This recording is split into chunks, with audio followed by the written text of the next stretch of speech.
Daniel did everything right. He studied hard, graduated on time, got a stable job with benefits. At 28 years old, Daniel believed what most people in high-income countries are taught to believe. If you work hard, if you stay disciplined, if you earn more, life will eventually reward you.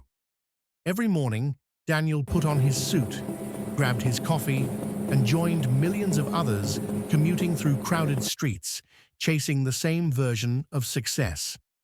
From the outside, Daniel looked successful, but quietly, he was stuck. And Daniel didn't know it yet. But the rules he was following were incomplete. At 30, Daniel got his first big raise. He felt proud, relieved, validated. So he upgraded his life, just a little. A better apartment, a newer car, more expensive weekends. Daniel wasn't reckless. He was responsible. But every month, something strange happened. No matter how much he earned, his bank account always returned to zero. More income didn't create freedom. It created bigger obligations.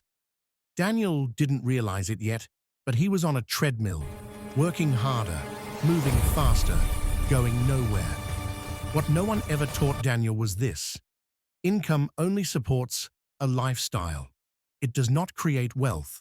Wealth comes from assets, things that make money without your time.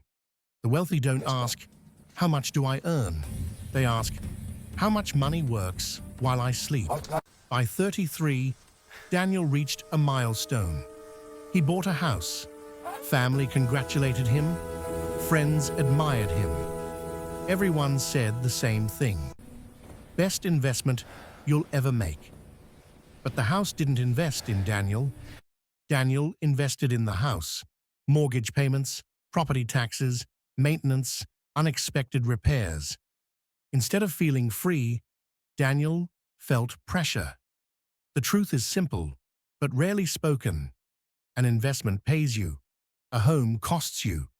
Wealthy people understand this difference early. They buy homes for stability.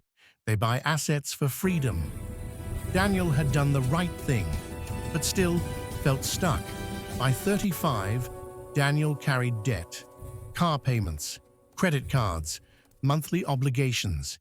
He feared debt, yet depended on it. Every purchase stole a piece of his future income. Meanwhile, the wealthy used debt differently. They borrowed to buy businesses, rental properties, cash-flowing assets. Daniel's debt demanded money. Their debt produced money. No one ever explained this to Daniel. If debt doesn't generate income, it isn't leverage. It's a trap. At 38, Daniel became financially responsible. He built an emergency fund, contributed to retirement, avoided risk. His money looked safe. But inflation was quietly eroding it. Prices rose faster than his savings. The future felt uncertain. Despite doing everything right, the wealthy save too. But only to invest. They understand something most people don't. Saving preserves money. Investing multiplies it. Money sitting still slowly dies. Money in motion grows. Daniel was protected, but still not free. By 42, Daniel earned more than ever. But he had less time than ever. More meetings, more responsibility, more stress. Vacations felt rushed.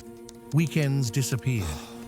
Daniel traded hours for income, one day at a time. The wealthy did the opposite.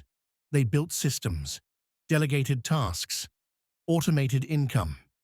Because money can be replaced, time cannot.